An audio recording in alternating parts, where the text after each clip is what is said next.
साथियों नमस्कार। बड़ी मांगे सरकार के पास पहुंच गई हैं। जी हां दोस्तों, और आने वाला है केंद्रीय बजट जिसका बेसब्री से इंतजार करोड़ों लोग कर रहे होंगे। जी हां दोस्तों, यूनियनों की तरफ से जो कई मांगे वित्त मंत्रालय के सामने रखी हैं, वित्त मंत्री जी बजट से पूर्व अलग अलग परामर्श बैठकें कर रही हैं और उनमें कई महत्वपूर्ण सुझावों को भी रखा जा रहा है। इस बार के बजट में उम्मीद की जा रही है कि केंद्र सरकार के कर्मचारियों और पेंशन भोगियों के लिए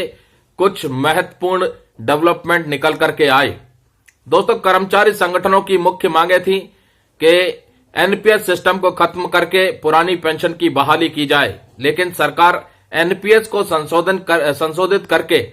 यूनिफाइड पेंशन स्कीम लेकर के आई और यूनिफाइड पेंशन स्कीम 1 अप्रैल 2025 से लागू होनी है, जिसके तहत 50% गारंटीकृत पेंशन का प्रावधान लाया गया है। 25 साल की सेवा देने के बाद 10 साल की सेवा के बाद 10,000 रुपए महीने बतौर पेंशन का प्रावधान और फैमिली पेंशनर्स के लिए 60% पेंशन का प्रावधान। बावजूद इसके भी यूनिफाइड पेंशन स्कीम का कुछ संगठन विरोध कर रहे हैं और मांग रख रहे हैं कि अभी भी 2 महत्वपूर्ण संशोधन इसमें कर दिए जाएं, जैसे कि 25 साल के बाद जो 50% गारंटीकृत पेंशन का प्रावधान है उसकी अवधि को कम करके 20 साल के बाद 50% पेंशन का प्रावधान किया जाए और अंशदान पर जो जीपीएफ की सुविधा मिलती है वो सुविधा मिले। वहीं दोस्तों, कर्मचारी संगठन पेंशन भोगी संगठन की तरफ से 8वें वेतन आयोग के गठन की मांग भी बहुत जोर से रखी गई है। अब मात्र 1 साल ही रह गया है। 1 जनवरी 2026 से सैलरी और पेंशन का रिवीजन होना है और उसके लिए सरकार ने अभी तक 8वें वेतन आयोग का गठन नहीं किया है और उसकी मांग भी अब तूल पकड़ती जा रही है। बजट से पूर्व ट्रेड यूनियनों की बैठक हुई। ट्रेड यूनियनों के साथ बजट पर चर्चा करते वक्त 8वें वेतन आयोग के गठन की मांग भी उठी। इसके साथ साथ बजट से पहले केंद्र सरकार के कर्मचारियों और पेंशन भोगियों का 18 महीने का महंगाई भत्ता और महंगाई राहत का जो एरियर है उसको रिलीज करने की भी मांग कर दी गई है। आपको जैसे कि पता होगा कि कोविड-19 के दौरान सरकार ने 3 किस्तों का डीए और डीआर का एरियर कर्मचारियों और पेंशन भोगियों को भुगतान नहीं किया था और उसके बाद मांग उठी कि देश की अर्थव्यवस्था बेहतर होती चली जा रही है, इकोनॉमिक कंडीशन बेहतर है और ऐसे में केंद्र सरकार के कर्मचारियों और पेंशन भोगियों को 18 महीने का जो महंगाई भत्ता और महंगाई राहत का एरियर है उसको अब रिलीज कर देना चाहिए। तो अब देखना यह है कि आने वाले बजट में इन 3 प्रमुख मांगों के ऊपर क्या कोई प्रावधान निकल के आता है। एक तो confederation of central government employees and workers की तरफ से मांग रखी है, बहुत ही दमदार तरीके से एक डिटेल्ड चिट्ठी बना करके कैबिनेट सेक्रेटरी को भेजी है, जिसमें पूरा डिटेल्ड नोट है कि किस तरीके से पिछले 38 सालों में बहुत कुछ बदलाव हो गए हैं। लाइफ एक्सपेक्टेंसी, डेथ रेट, ब्याज दरें, रिस्क फैक्टर, कम्यूटेड फैक्टर, बहुत सी चीजों का उल्लेख उन्होंने किया है और कम्यूटेशन की जो रिकवरी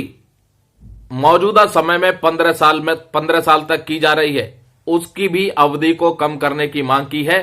कि 12 साल तक रिकवरी हो और 12 साल के बाद फुल पेंशन रिस्टोर कर दी जाए, यानी कम्यूटेड पोर्शन ऑफ पेंशन की जो रिस्टोरेशन है वो 12 साल तक कर दिया जाए। कम्यूटेशन फिलहाल 15 साल तक किया जा रहा है, रिकवर जो भी आपने कम्यूटेशन लिया है उसकी रिकवरी 15 साल तक की जा रही है, जो कि एक बहुत बड़ी रकम हो जाती है और इसलिए मांग की जा रही है कि सरकार 10 से 12 साल के बीच में कम्यूटेशन की रिकवरी कर लेती है, इसलिए 12 साल के बाद कम्यूटेशन की रिकवरी नहीं करनी चाहिए और 12 साल के बाद फुल पेंशन रिस्टोर करनी चाहिए। इस चीज को सरकार एक वेलफेयर मेजर की तरफ से देखे ताकि पेंशनर्स के हित में उनको आर्थिक मजबूती देने का काम हो, ना कि सरकार की तरफ से प्रॉफिट मेकिंग मेजर के हिसाब से देखा जाए, क्योंकि कम्यूटेशन की रिकवरी के मामले में घाटा पेंशनरों को हो रहा है। अब देखना यह है कि आने वाले बजट में क्या वित्त मंत्री जी बजट में कुछ ऐसे प्रावधान लेकर के आएंगी जिसमें 8वें वेतन आयोग के गठन का मामला हो, कम्यूटेशन की रिकवरी का पीरियड कम करने का मामला हो, 18 महीने के महंगाई भत्ते और महंगाई राहत के एरियर को रिलीज करने का मामला हो, और ईपीएस 95 के तहत जो पेंशन भोगी हैं उनकी मिनिमम पेंशन में बढ़ोतरी की भी मांग है, क्या उसके ऊपर भी कुछ निकल के आने वाला है? टैक्स पेयर्स के लिए कहां तक राहत मिलने वाली है, यह भी देखना बहुत जरूरी है, क्योंकि इनकम टैक्स की सीमा जो मांग की जा रही है कि 10 लाख रुपए तक किसी भी प्रकार का इनकम टैक्स नहीं लगना चाहिए। और दूसरा, क्या पेंशन के ऊपर जो आय आती है, पेंशन से जो इनकम आती है, उसके ऊपर टैक्स को खत्म करने की भी मांग है। तो यह देखना है कि क्या वित्त मंत्री जी पेंशन पर होने वाली आय के ऊपर टैक्स हटाती हैं या कंटिन्यू जारी रखती हैं। बहुत कुछ निकल के आने वाला है इस बार के बजट में, जिसका बेसब्री से इंतजार चल रहा है, और खास तौर पर 18 महीने के महंगाई भत्ते और महंगाई राहत के एरियर का और 8वें वेतन आयोग के गठन का इंतजार है, क्योंकि काफी लंबे समय से कर्मचारी संगठन, पेंशन भोगी संगठन सरकार से गुहार लगा रहे हैं कि इन मांगों को पूरा किया जाए।